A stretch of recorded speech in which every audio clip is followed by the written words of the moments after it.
Nous sommes dans la joie quand nous entendons ce qu'il fait. Amen. Nous ne servons pas seulement à un Dieu qui a fait dans le passé, mais il fait encore aujourd'hui. Et il fait de grandes choses dans la simplicité. Amen.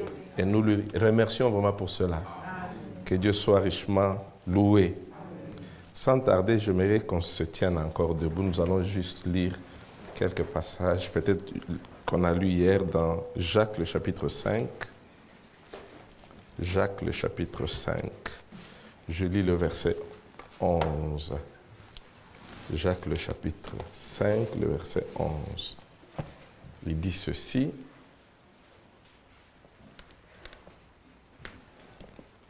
Voici, nous disons, bienheureux ceux qui ont souffert patiemment. Vous avez entendu parler de la patience de Job et vous avez vu la fin que le Seigneur lui accorda. Car le Seigneur est plein de miséricorde et de compassion. Amen. Amen. Prions encore.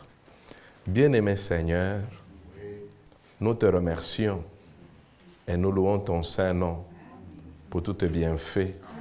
Réellement, nous n'avons que toi. Seigneur, quand nous avons de besoins, nous ne pouvons venir qu'à toi.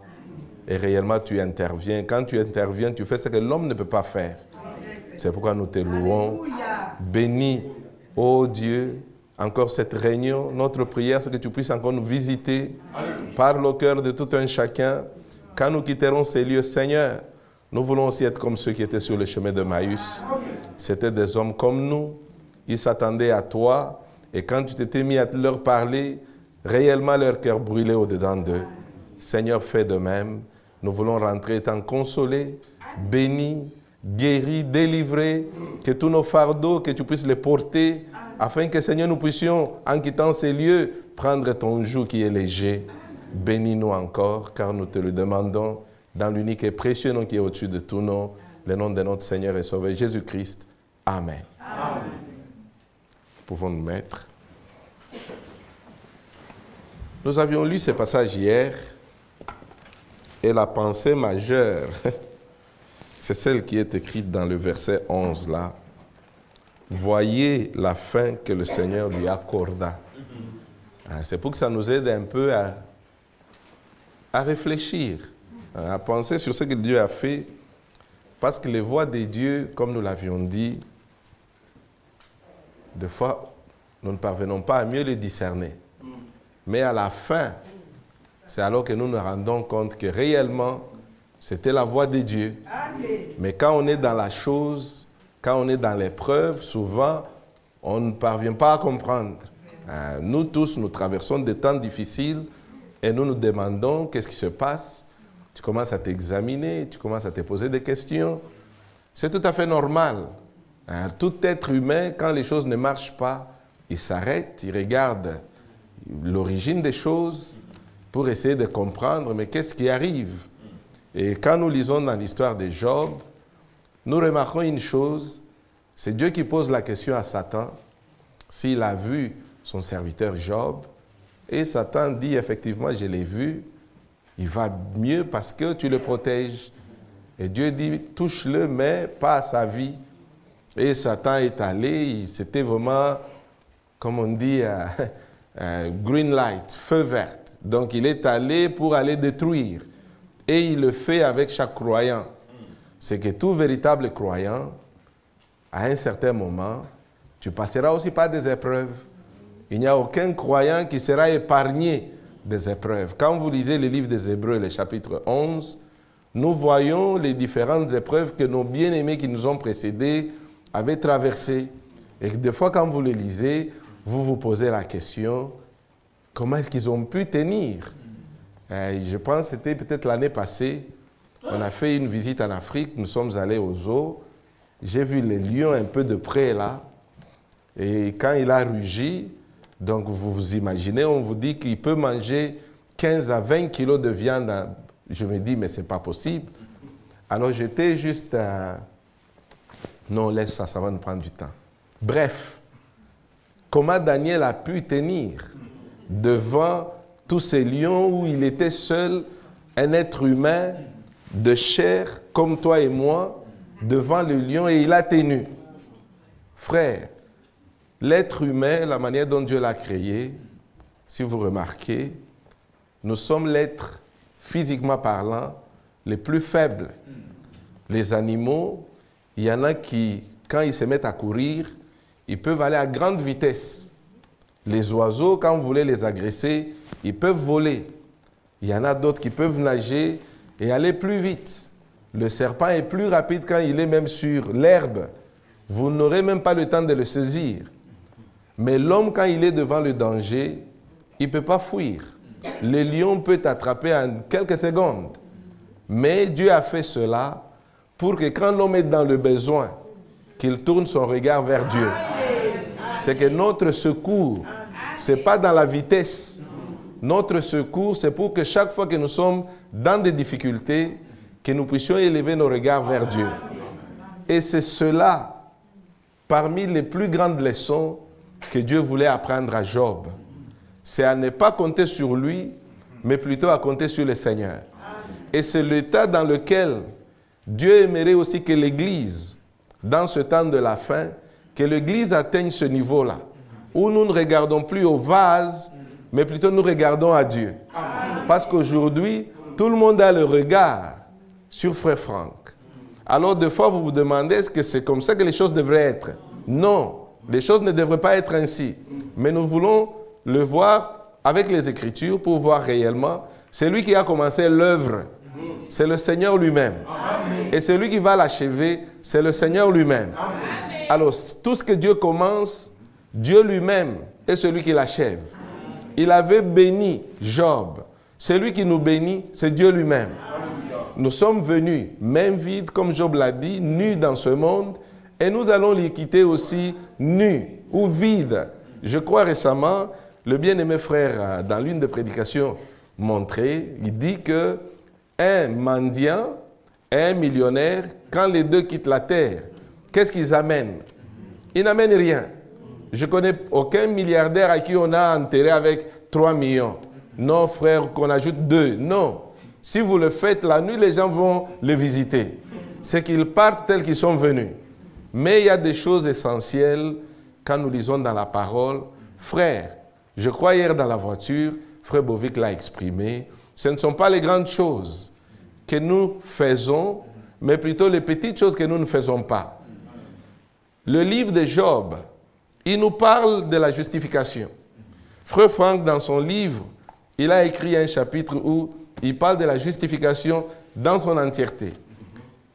Après cette petite étude, si vous allez lire ce chapitre-là, vous allez tous comprendre que Dieu veut que chacun de nous obtienne la justice qui vient de Dieu. Amen. Et cette justice-là, nous l'obtenons que par la foi en Jésus-Christ.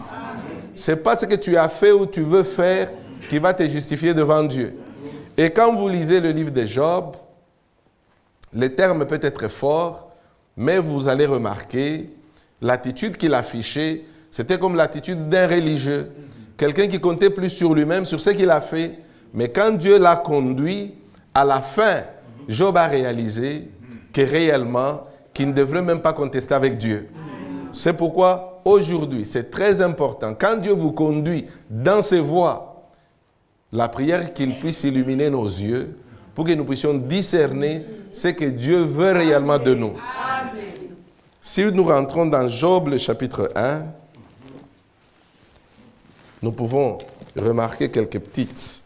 On a lu, hier on a vu, on nous a parlé de qui il était, là où il vivait, on nous a parlé de sa famille, on nous a parlé de ce bien. Tout ça on a vu ensemble. Mais au verset 6, on nous parle de Satan qu'il a visité, au chapitre 2 aussi. Au verset 11, on nous parle des amis de Job qui sont venus pour le consoler. L'Écriture nous dit, on fait 7 jours, en voyant les peines et douleurs que traversait Job. Personne ne pouvait prononcer un mot. Et puis, au chapitre 4, l'un après l'autre, ils se sont mis à parler à Job. Job ne se taisait pas non plus, il répondait. Au chapitre 6, on nous parle de la réponse de Job. Au chapitre 7, ainsi de suite. Je vais lire juste quelques petits discours ci et là, et puis on va avancer. au chapitre 8, c'était Bildad qui parle. Il dit ceci, verset 2, « Jusqu'à quand veux-tu discourir de la sorte?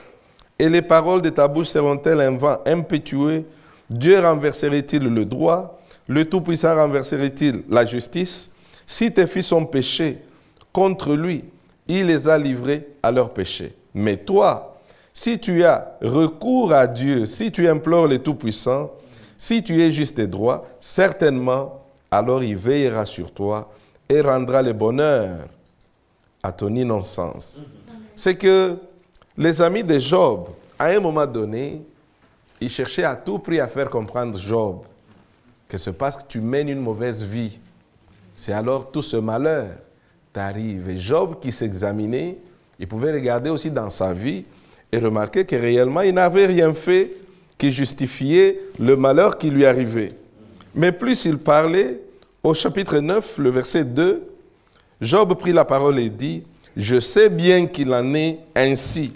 Comment l'homme serait-il juste devant Dieu ?»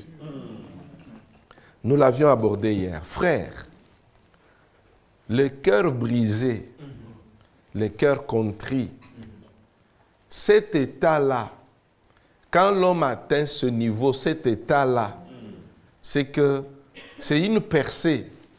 Quand vous lisez, c'est mieux qu'on le lise avec quelques exemples pour que, dans Luc le chapitre 15, nous voyons l'expérience de l'enfant prodigue. Je vais juste lire quelques paroles qu'il a prononcées dans Luc le chapitre 15, le verset 17. Il dit ceci. Nous connaissons l'histoire, comment les choses se sont déroulées, mais au verset 17, on nous dit ceci. Étant rentré en lui-même, il se dit, « Combien de mercenaires chez mon père ont du pain en abondance, et moi ici je meurs de faim. Je me leverai, j'irai vers mon père, et je lui dirai, « Mon père, je péchais contre le ciel et contre toi. Je ne suis plus digne d'être appelé ton fils. Traite-moi comme l'un de tes mercenaires. » Et il se leva et alla vers son père, comme il était encore loin. Son père le vit et fut ému de compassion. Il courut et se jetait à son cou et le baisa. Le fils lui dit, « Mon père, je péchais contre le ciel et contre toi. Je ne suis plus digne d'être appelé ton fils. » Mais le père dit à ses serviteurs, « Apportez vite la plus belle robe et la revêtez, mettez-lui un anneau au doigt et des souliers aux pieds. » Remarquez une chose. Il y a eu un temps où son père lui parlait. Le fils a dit, « Non, je suis responsable. » Il avait suffisamment de moyens. Et le fils est parti. Quand il avait de moyens, certainement il avait beaucoup d'amis. Certainement il était très populaire. Tout le monde voulait être dans sa compagnie. Puis les choses ont mal tourné. Les amis qu'il avait, il ne les avait plus. La possibilité qu'il avait, il ne l'avait plus. Et la Bible nous dit, il est revenu en lui-même. C'est-à-dire, il a eu le temps de réfléchir, il a eu le temps de penser sur sa vie. Cet état-là de choses, c'est ce que l'Esprit de Dieu fait quand quelqu'un vient d'abord au Seigneur. Tu viens dans la présence de Dieu, tu écoutes la parole et l'Esprit entre en action. L'Esprit commence à agir dans ta vie pour t'ouvrir les yeux. Pourquoi? Parce qu'avant, tout semblait être normal. Alors, pour amener Job à cet état de choses, Job ne faisait que se justifier, expliquer, donner tant d'explications. Quand vous lisez, on ne saura pas tout lire, mais on va sauter ci et là. Je vais au chapitre 10. « Mon âme est dégoûtée de la vie. Je donnerai cours à ma plainte. Je parlerai dans l'amertume de mon âme. J'ai dit à Dieu, ne me condamne pas. Fais-moi savoir pourquoi tu me prends à partie. Te paraît-il bien de maltraiter, de repousser l'ouvrage de tes mains et de faire briller ta faveur sur le conseil des méchants? As-tu des yeux de chair? Vois-tu comme voit un homme? Tes jours sont-ils comme les jours de l'homme? Et tes années comme ces années, pour que tu recherches mon iniquité, pour que tu t'inquiètes, tu t'inquières de mon péché, sachant que je ne suis pas coupable et que nul ne peut me délivrer de ta main. » Job ne pouvait pas admettre. Aujourd'hui, frère, tu peux ne pas pécher en parole. Tu peux ne pas prononcer des paroles qui peuvent te rendre coupable. Mais juste la pensée que tu as devant Dieu. Au jour de Noé, c'était les pensées. Les pensées des hommes criaient très fort devant Dieu. Quelqu'un peut être là debout, il dit rien. Mais dans sa tête, il se dit, dans 10 minutes, je vais égorger cette personne. Mais tu ne sais pas. Tu penses que non, la personne peut-être est en train de penser ou il veut. Non. Il te regarde, il t'observe parce qu'il veut te tuer. C'est des choses, il n'y a que Dieu qui connaît les cœurs. Mais comme nous les lisons, pour Job, il ne pouvait pas saisir ou comprendre en ce temps-là. Pourquoi? Parce que Dieu avait un objectif qu'il voulait atteindre dans sa vie. Mais pour l'amener au but, il fallait que tout ce malheur lui arrive.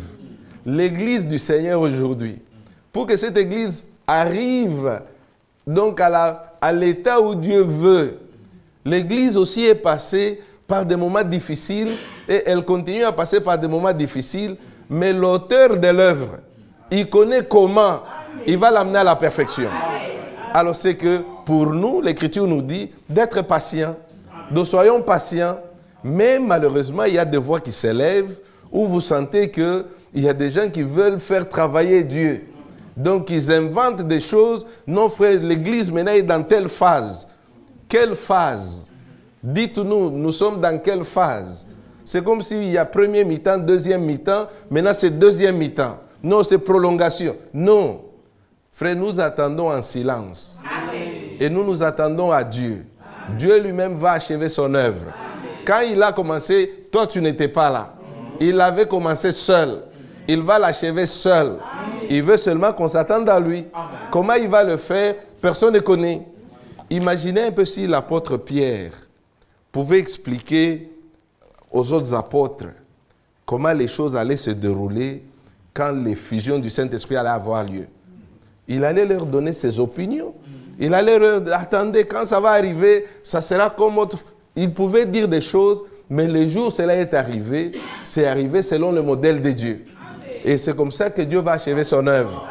Mais remarquez, mes frères, il y a des bonnes paroles ci et là qu'on pouvait lire ensemble. Le chapitre 14, nous les connaissons.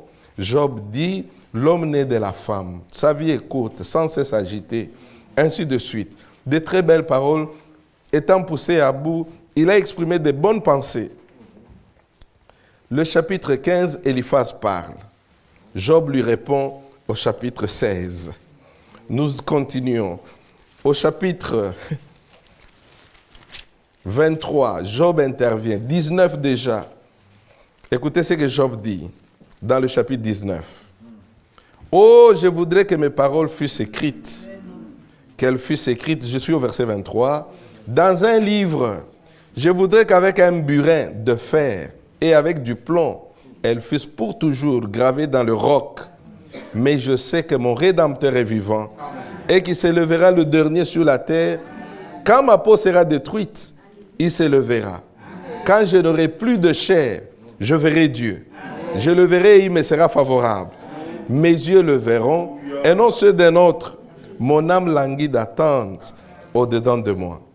Quand Job disait toutes ces paroles, les choses n'allaient pas bien. L'homme était poussé à bout.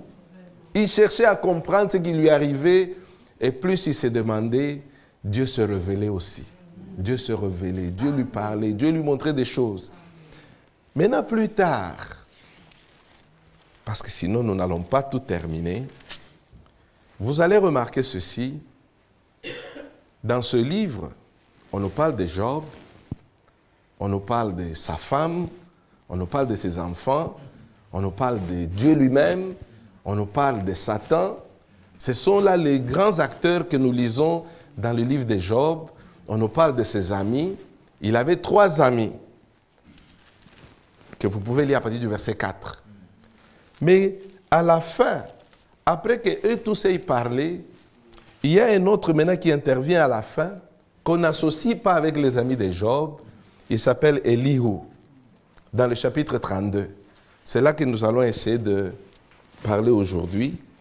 La Bible dit ceci quand nous allons au chapitre 32. Ces trois hommes cessèrent de répondre à Job parce qu'il se regardait comme juste. Alors s'enflamma de colère Elihu, fils de Barakel, des Bouz, de la famille des Ram. Sa colère s'enflamma contre Job parce qu'il se disait juste devant Dieu. Et sa colère s'enflamma contre ses trois amis parce qu'ils ne trouvaient rien à répondre et que néanmoins, ils condamnaient Job. Comme ils étaient plus âgés que lui, Elihu avait attendu jusqu'à ce moment pour parler à Job. Frère, remarquez ce qui s'est passé. Les trois amis sont venus vers Job, ils l'ont observé, ils parlaient. Il y avait ce jeune Elihu qui était à côté d'eux et qui écoutait attentivement et patiemment. Et pendant qu'il parlait, chacun parlait à son tour et Job répondait. Chacun parlait et Job répondait. Et lui, il était calme. Il disait rien, il n'intervenait même pas. Et en écoutant les amis de Job, pour eux, ils se prenaient pour étant des hommes justes. Et ils se mirent à condamner Job, mais aucun d'eux ne parvint à démontrer à Job ce qu'était réellement son péché. Et puis il regarde Job, la manière dont Job répondait, Job il se prenait pour quelqu'un qui est juste. Et c'est comme quelqu'un qui blâmait Dieu. Alors lui, quand il entend ça, et la Bible nous dit qu'il était emporté de la colère. Alors il prit la parole. My God, il dit ceci, au verset 5 déjà. Mais voyant qu'il n'y avait plus de réponse dans la bouche de ces trois hommes, Elihu s'enflamma de colère. Et Elihu, fils de Barakel, de Bouz, prit la parole et dit, « Je suis jeune, et vous êtes de vieillards. C'est pourquoi je crains, j'ai redouté de vous faire connaître mon sentiment. Je disais à moi-même, les jours parleront, le grand nombre des années enseignera la sagesse. Mais en réalité, dans l'homme, c'est l'esprit. » Ça dépasse mon entendement. Mais en réalité, dans l'homme, c'est l'esprit. Le souffle du Tout-Puissant qui donne l'intelligence. Ce n'est pas l'âge qui procure la sagesse. Ce n'est pas la vieillesse qui rend capable de juger. C'est que l'homme était là. Il regarde ceux qui étaient plus âgés, avec des cheveux blancs là. Il vient l'un après l'autre, il parle, le jeune il écoute. Il dit, bon, je ne peux pas les interrompre, ce sont mes aînés. Ils connaissent mieux que moi. À cause de leur expérience de la vie, certainement, ils vont bien juger le cas. Le premier, il passe, il parle, Job lui répond. Le second, il passe, il parle, Job lui répond. À la fin, Elihu remarque, mais finalement, vous tournez en rond. Et il conclut, il dit réellement dans l'homme, c'est l'esprit. Mes frères et mes sœurs, nous sommes dans l'œuvre de Dieu. Cette œuvre du début à la fin, c'est l'œuvre de l'esprit. Ce n'est pas l'œuvre d'un homme. Vous pouvez avoir un conducteur moins âgé que vous, même votre fils. Si Dieu lui donne son esprit, c'est fini. C'est Dieu qui a fait ça. Ne dis pas, regarde ce petit enfant. Oui, par rapport à l'âge, c'est un petit enfant. Mais l'esprit que Dieu a mis en lui, cet esprit-là, c'est l'esprit de Dieu. L'esprit de Dieu n'a pas d'âge. C'est l'esprit de Dieu. Et c'est Dieu qui donne la sagesse et l'intelligence. Maintenant, Elihu, quand il entend les autres parler, il se rend compte que non, mais il tape à côté. Ils ne vont pas tout droit au but. Eux-mêmes d'abord, ils sont en erreur. Pourquoi? Parce que l'un s'est fié sur ses expériences, l'autre regarde dans les traditions, et l'autre pensait que peut-être pour être correct devant Dieu, ça dépendait de ses propres mérites. Il dit non, même toi Job, tu es en erreur. Et il commence à démontrer à chacun sa part. Cette manière de faire, si vous lisez avec moi, il dit ceci au verset 12 d'abord, et puis nous allons revenir. Je vous ai donné toute mon attention, et voici aucun de vous ne l'a convaincu. Aucun n'a réfuté ce parole. Ne dites pas cependant, en lui nous avons trouvé la sagesse. C'est Dieu qui peut le confondre. Ce n'est pas un homme. il ne s'est pas adressé directement à moi, aussi lui répondrai-je tout autrement que vous. Ils ont peur, ils ne répondent plus. Remarquez d'abord, c'est que le péché, c'est quelque chose de très subtil et caché, que deux fois, même la personne même qui vit dans le péché a du mal à réaliser que réellement, c'est un pécheur. Quelque part ici, je crois, je vais juste lire one paragraph, comme ça on avance. Écoutez un peu, c'est juste un chapitre sur le renouvellement et nouvelle naissance. Le frère Franck dit ceci, paragraphe 2, il dit, « C'est par réveil que tout commence. L'homme se paraît de Dieu, qui est spirituellement mort, et secoué de son sommeil. Ceci arrive par l'Esprit de Dieu pendant la prédication de l'Évangile. Jusque-là, sans le savoir, l'homme est en vérité spirituellement mort. Pour lui, tout est en ordre dans le monde. Et il n'a nullement conscience que il n'a nullement conscience.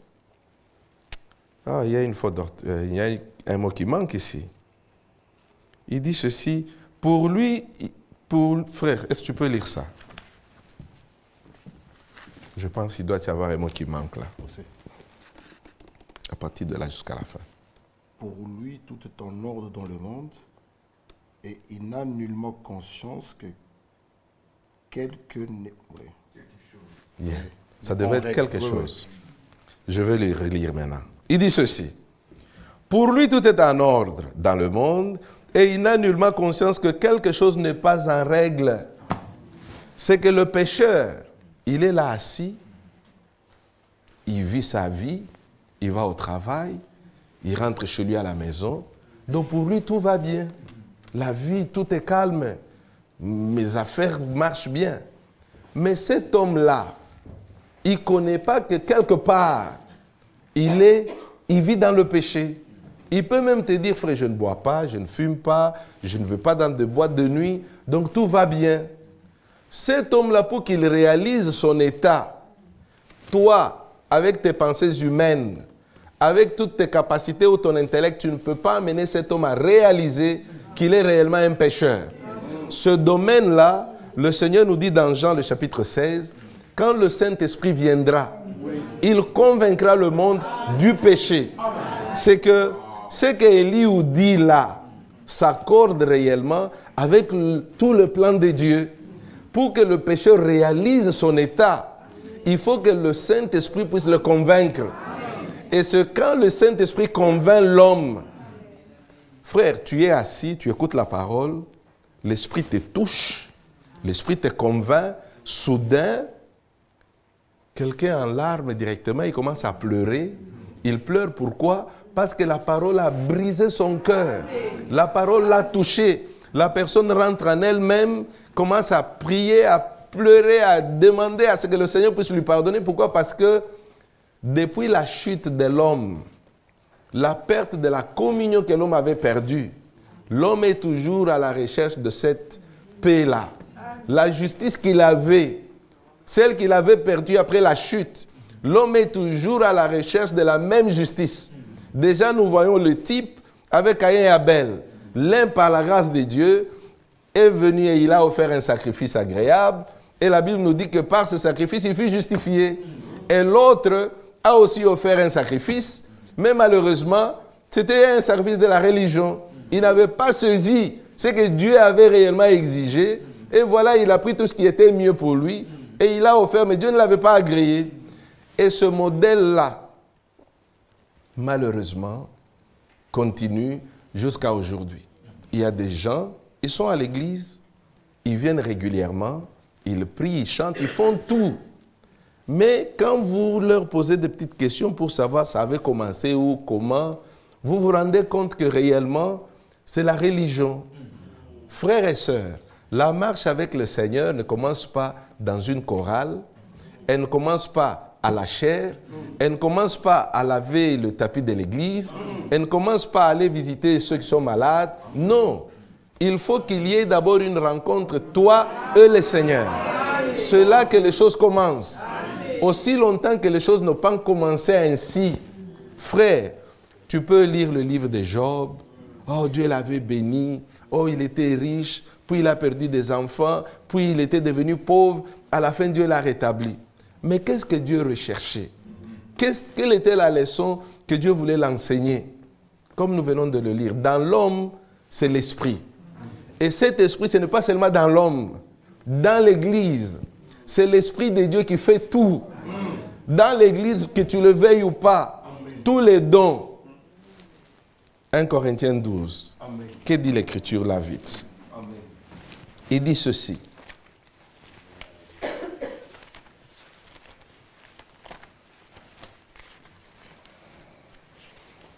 Au verset 12. 1 Corinthiens, le chapitre 12.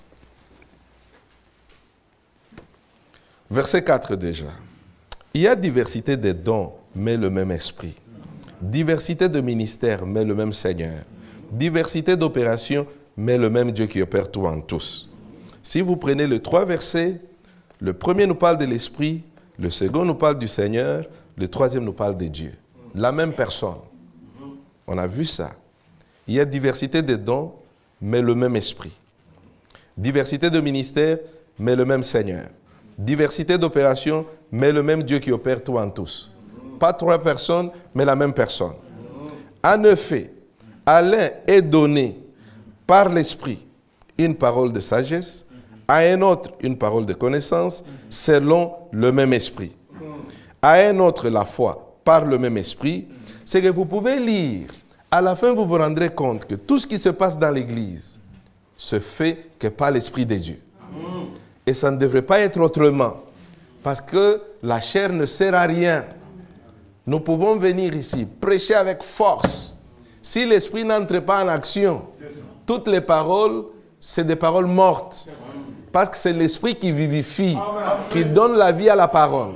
Alors quand nous écoutons la parole, l'Écriture nous dit que ceux qui ont des oreilles entendent ce que l'Esprit dit à l'Église. C'est qu'il y a des choses que Dieu te parle, que l'Esprit te révèle, te montre, pour t'amener à réaliser ton état. Et c'est ce que Dieu voulait que Job réalise. Job, tu es né de la femme. D'une créature née de la femme, tu ne peux jamais être pur devant Dieu. Alors voilà, Élihu maintenant, il va avec lui dans le chapitre 32. Qu'est-ce que Élihu dit? Il dit ceci. Au chapitre 33, pour sauter, il dit ceci. Maintenant donc Job, écoute mes discours, prête l'oreille à toutes mes paroles. Voici j'ouvre la bouche, ma langue se remue dans mon palais. C'est avec droiture de cœur que je veux parler. C'est la vérité pure qu'exprimeront mes lèvres. L'Esprit de Dieu m'a créé et le souffle du Tout-Puissant m'anime. Si tu le peux, réponds-moi. Défends ta cause, tiens-toi prêt. Devant Dieu, je suis ton semblable. J'ai été comme toi, formé de la boue. Quand nous étions à Krefeld l'autre fois, le frère Franck disait, frère, nous sommes tous égaux. La différence est juste le ministère. Ce que Dieu a placé en lui, c'est l'unique chose qui fait la différence. Élie était un homme comme toi et moi, de la même nature comme toi et moi. Mais seulement Dieu lui avait fait grâce et lui a donné tout ce qu'il lui avait donné. C'est pourquoi aujourd'hui, frère, toute la gloire doit revenir au Seigneur. On ne doit jamais oublier ça. Dans notre manière de croire, nous devons mettre chaque chose à la place. Le Seigneur, c'est Dieu lui-même. Mais les vases qu'il utilise, ce sont des vases de terre. Dieu est tellement bon, frère. Il prend la connaissance de sa parole. Ce grand trésor, il va et il le met dans des vases de terre. Or, humainement parlant, quand quelqu'un a quelque chose de valeur, tu ne vas pas aller le mettre dans des vases de terre. Frère, tu as 10 000 dollars ou 10 000 euros, je ne sais quoi. Si tu veux aller le mettre quelque part, tu ne vas pas aller le mettre dans un tas d'argile. Non, Tu vas chercher un coffre-fort là où tu te rassures que même s'il pleut, ça ne va pas affecter. Mais regardez ce que Dieu a fait. Toute cette parole, tout ce grand trésor, il le place dans des vases de terre pour que la gloire ne revienne pas au vase, pour que la gloire lui revienne lui. 2 Corinthiens, le chapitre 4. C'est ça la sagesse de Dieu. C'est que quand nous apportons la parole, ce n'est pas pour être élevé, pour que les gens parlent de toi, non.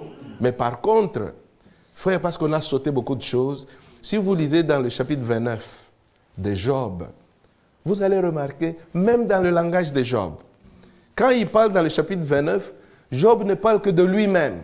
Quand je partais ici, quand je faisais ceci, les gens se levaient. Il parle presque 40 fois, il ne parle que de lui-même. Il a parlé de l'Éternel que 5 fois. Mais toutes les autres fois, il parle que de lui-même.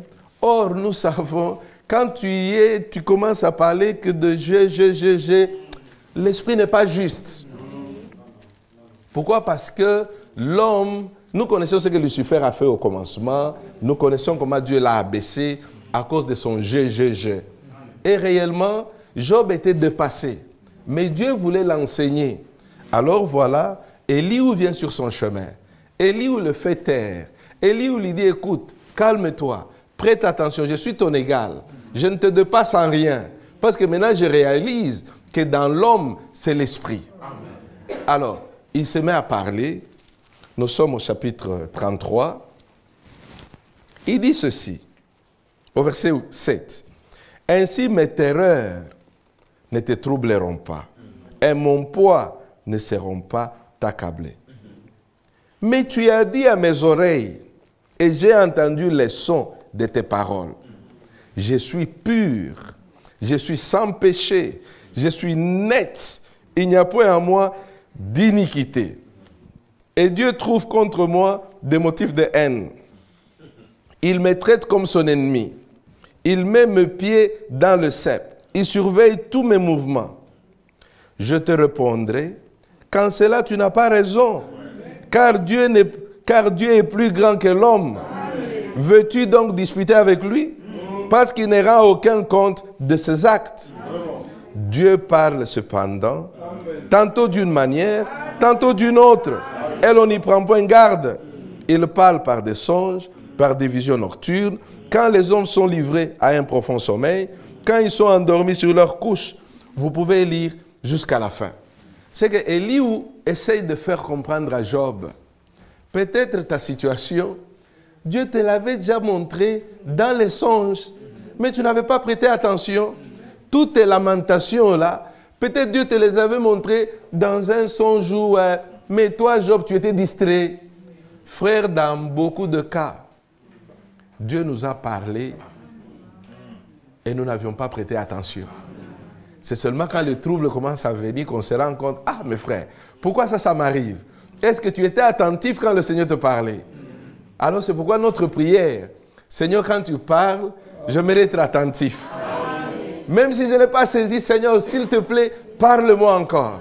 Pourquoi? Parce que, frère, Dieu veut que chacun de nous arrive à un niveau où tu connais comment Dieu te conduit. Quand tu pries, tu t'attends à... Je ne veux pas qu'on y apporte un peu de la confusion. La parole écrite, c'est le moyen par lequel Dieu conduit son peuple. Alors, si vous laissez maintenant la parole à côté, vous commencez maintenant à vous fier dans les rêves, dans les songes, Satan va vous avoir. C'est que quand nous venons à l'église comme ça, par la prédication de la parole, Dieu nous parle directement. Alors, quand nous rentrons, nous prions maintenant pour que le Seigneur, avec ce que nous venons d'entendre, qu'il nous conduise de manière à ce que nous puissions demeurer dans ce que nous avions entendu. Mais Dieu nous parle aussi en nous montrant d'autres choses. Ça devient plus clair, mais il y a des gens, ils mettent la parole écrite à côté, maintenant ils se fient dans les songes, même si ce qu'il a vu dans les songes contredit ce que l'Écriture dit, ils se fient aux songes. Non, nous ne sommes pas conduits par les songes. Ça, Satan va facilement t'avoir. L'Écriture, c'est le moyen premier par lequel Dieu nous parle. Mais ici, Élihu, il montre à Job son erreur. Il montre à Job sa faute. Parce que toi, tu te dis que tu es juste. Dieu, lui, Dieu est juste. Dieu ne peut pas être... Peut-être qu'on le lise pour qu'on n'utilise pas... Il dit ceci, dans le chapitre 33, il continue, montrant à Job... il dit ceci, au verset 16, « Alors il leur donne des avertissements et met les sceaux à ses instructions, afin de détourner l'homme du mal et de le préserver de l'orgueil, afin de garantir son âme de la fosse et sa vie des coups du glaive. » Frère, il y a des choses que Dieu fait juste pour t'empêcher d'aller vers le chemin qui mène à la mort. Dieu, il t'empêche. Mais l'homme, dans sa nature, le secours divin que Dieu lui envoie, l'homme, il va y détruire même ce secours divin-là. Quand Hérode, Jean-Baptiste lui disait, tu vois cette femme que tu as prise là, c'est la femme de ton frère, restitue cette femme. Non, il n'a pas vu ça comme un secours divin. À la fin, qu'est-ce qu'il a fait? Couper la tête de Jean. L'ânesse qui parlait à Balaam, pour lui, s'il avait l'épée, il dit, j'allais t'écraser. Mais il ne pouvait pas savoir que cette ânesse, c'était pour son salut. Et si vous lisez dans le livre de Nombres, ce voyage que Balaam avait fait, c'était juste un sens unique. Balaam n'était plus rentré. Balaam, quand il est parti, il est mort là où il est allé. C'est que notre Dieu, comme nous venons de le lire, c'est pour garantir ton âme, pour t'épargner, comme nous venons de le lire, et te préserver de l'orgueil. Et Dieu, c'est ça la manière de faire de Dieu.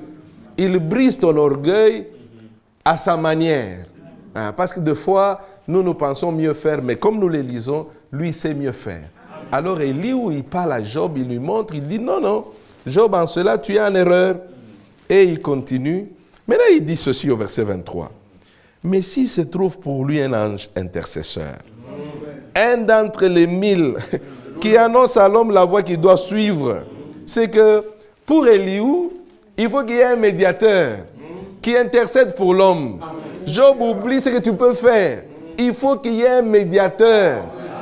Frères et sœurs, aujourd'hui, par la grâce de Dieu, comme l'apôtre Paul le dit, je peux vite le lire dans Philippiens. Qu'est-ce qu'il dit? Il dit ceci. Philippiens. Je veux lire le verset 3. Paul dit ceci. Moi aussi cependant, le verset 4. Philippiens 3, 4. Moi aussi cependant, j'aurai sujet de mettre ma confiance en la chair. Si quelque autre croit pouvoir se confier en la chair, je le puis bien davantage. Moi, circoncis le 8e jour, de la race d'Israël, de la tribu de Benjamin, hébreu, né d'hébreu, quant à la loi, pharisien, quant aux zèles, persécuteurs de l'Église, irréprochable à l'égard de la justice de la loi. Mais ces choses qui étaient pour moi des gains, je les ai regardées comme une perte à cause de Christ. Eux-mêmes, je regarde toutes choses comme une perte à cause de l'excellence de la connaissance de Jésus-Christ, mon Seigneur, pour lequel j'ai renoncé à tout et je le regarde comme de la boue afin de gagner Christ et d'être trouvé en lui, non avec ma justice, celle qui vient de la loi, mais avec celle qui s'obtient par la foi en Christ, la justice qui vient de Dieu par la foi, afin de connaître Christ et la puissance de sa résurrection et la communion de ses souffrances, en devenant conforme à lui dans sa mort, pour parvenir, si je puis, à la résurrection d'entre les morts. Amen. C'est que frère, la pensée de la justification avait tellement marqué Paul qu'il en a prêché donc de toute manière. Le chapitre 3, 4, 5, il ne faut que parler de cela. Pourquoi? Parce que Paul avait compris que pour que l'homme soit justifié, il lui faut avoir la foi dans le sacrifice qui était offert à Golgotha. Alors Paul en a tellement parlé que, frère, quand Martin Luther a lu que le juste vivra par la foi, ça l'a affolé. Donc il s'est rendu compte que tout ce qu'il donnait comme aumône, offrande, c'était en vain.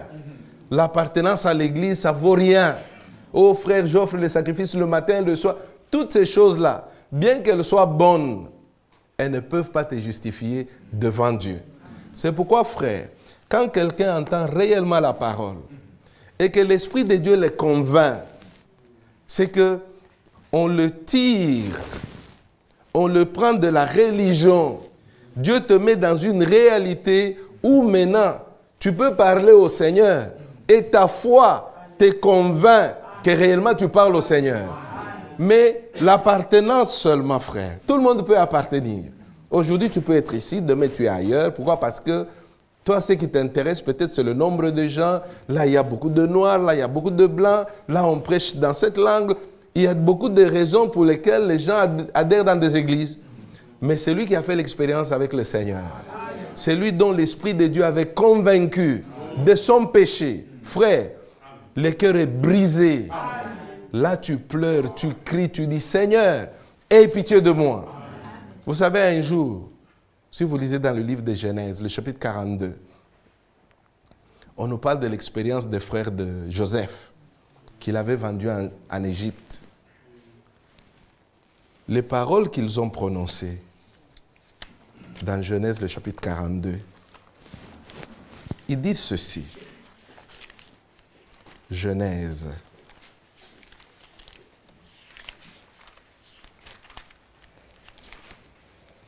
Genèse 42, il dit quoi? Peut-être un ou deux versets là. Il disait ceci, après que leur frère soit vendu, il dit ceci au verset 21. Non, verset 20. Ici, c'est Joseph qui leur parle. Et amenez-moi votre jeune frère, afin que vos paroles soient éprouvées, et que vous ne mouriez point. Et ils firent ainsi.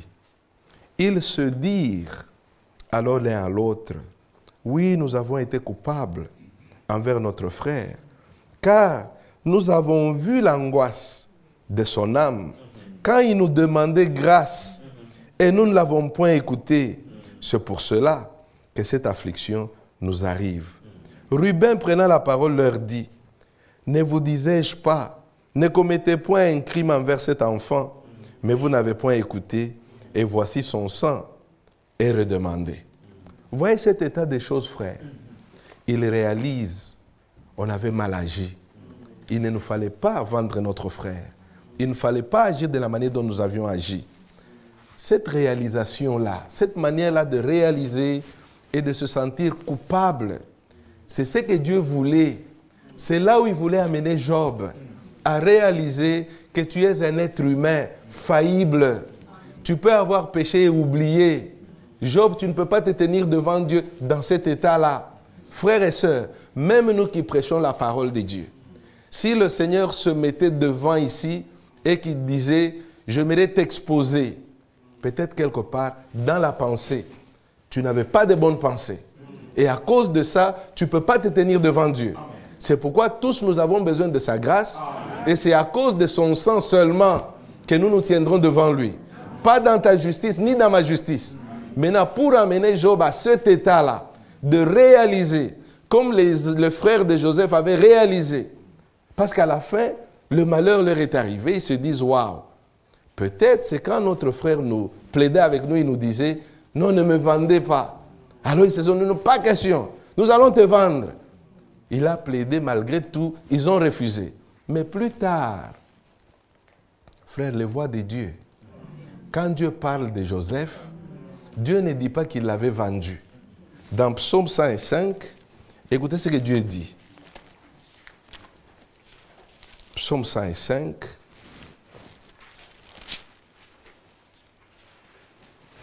Il dit ceci. Psaume 105.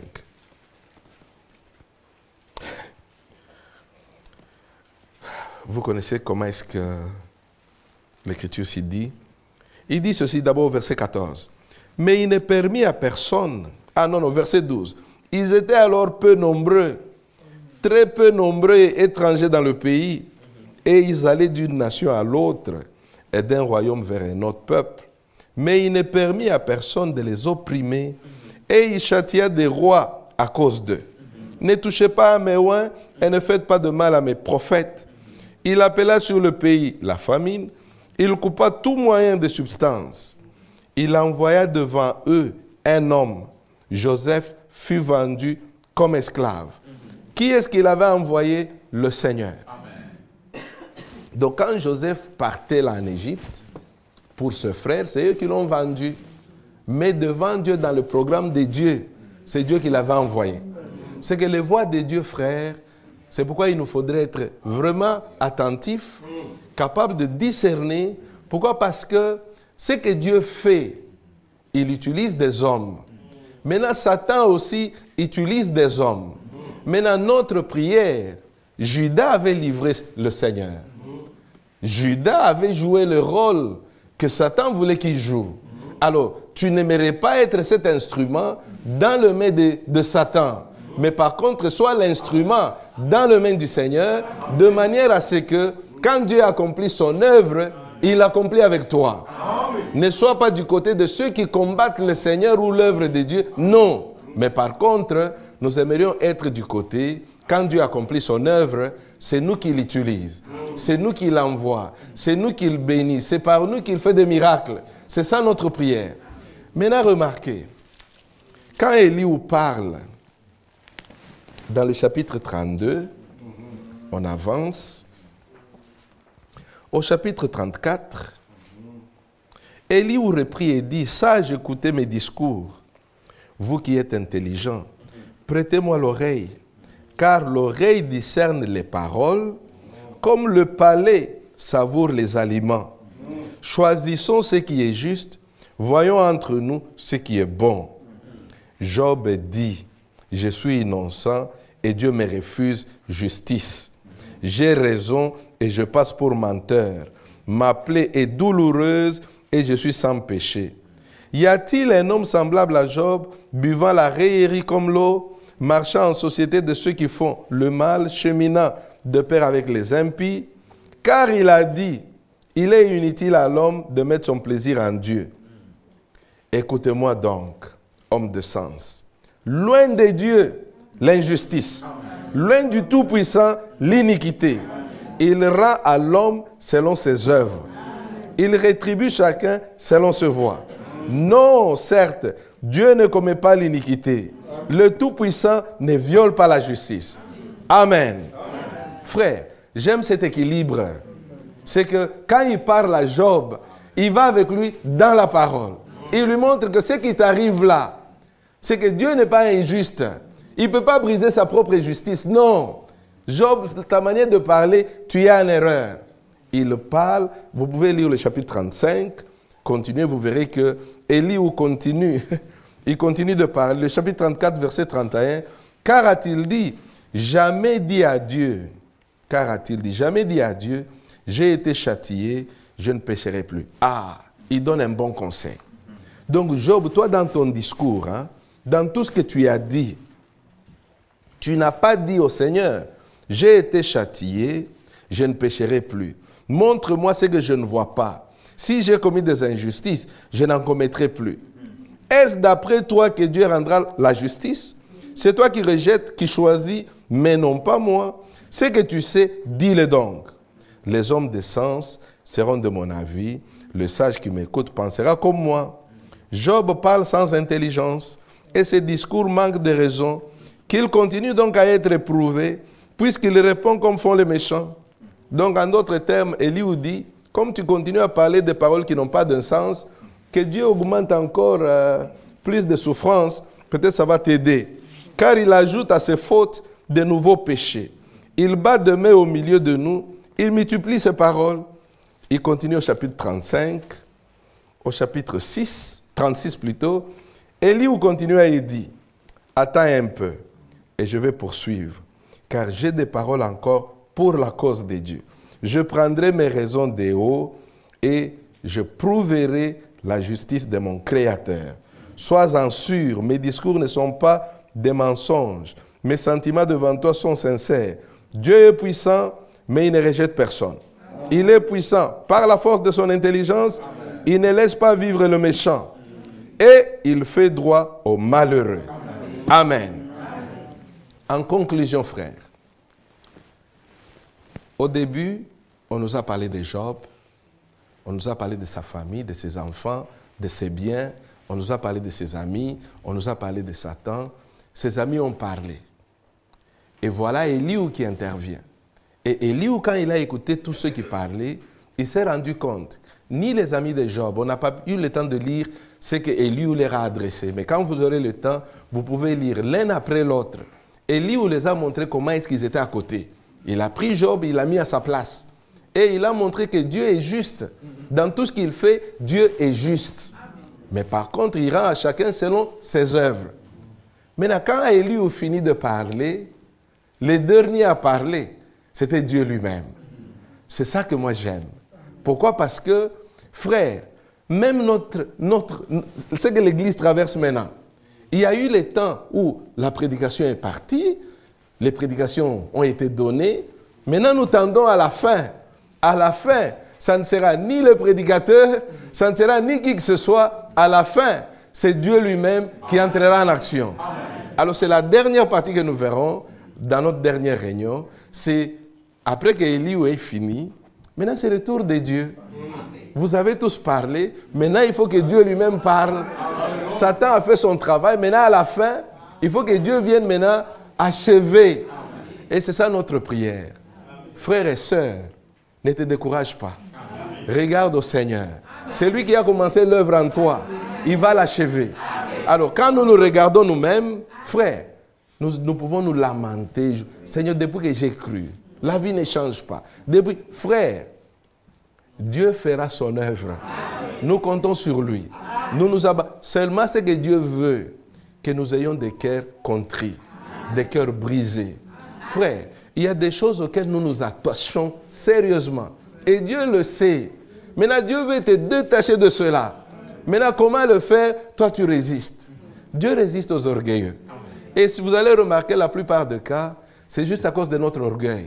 Il y a certaines choses que nous ne voulons pas lâcher, parce que si je lâche, les gens vont dire, frère, est-ce que toi tu penses, l'état dans lequel Job était, si quelqu'un venait lui dire, ton voisin a acheté un champ, ou ton voisin a 10 bœufs, ton voisin a 10 chameaux, et toi tu penses que cela pouvait bouger Job? Parce que lui qui en avait 7000, 5000, 3000, en un seul jour, il a tout perdu.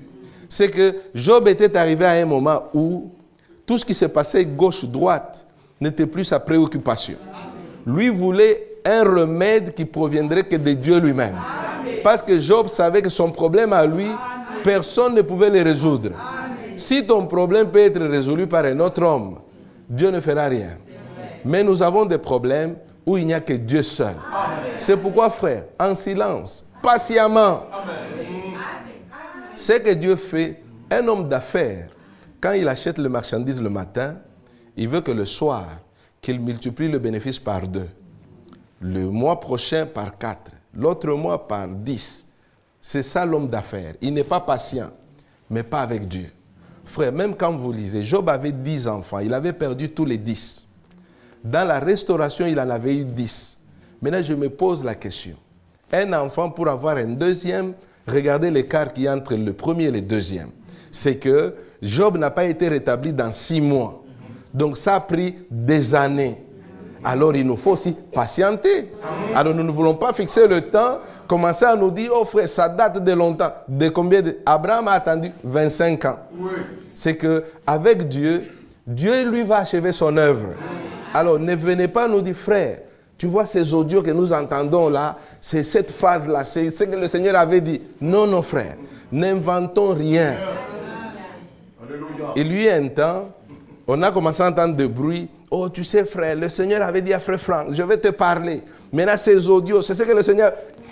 Et après, on vérifie, ce n'est pas le Seigneur qui a parlé sur les audios, mais c'est des frères qui ont parlé sur les audios. Maintenant, frère, gardons silence. Attendons-nous au Seigneur.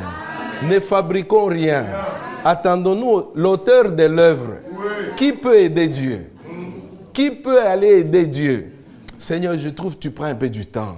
Hein? Tu prends un peu du temps. Ça, c'est l'être humain.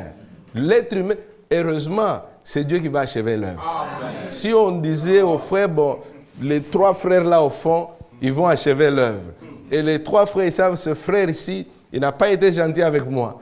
La première des choses, exclue, mais pas avec Dieu. Il est plein de miséricorde.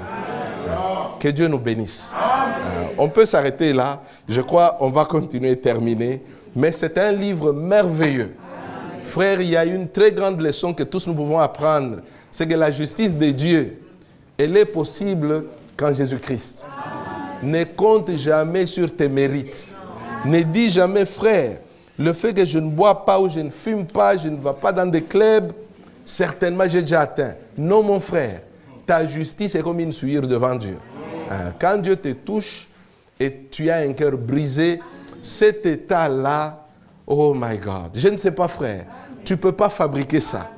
Tu ne peux pas aller créer cet état-là, mais dès que tu es dans cet état, tu es quelqu'un qui est béni. Que Dieu vous bénisse.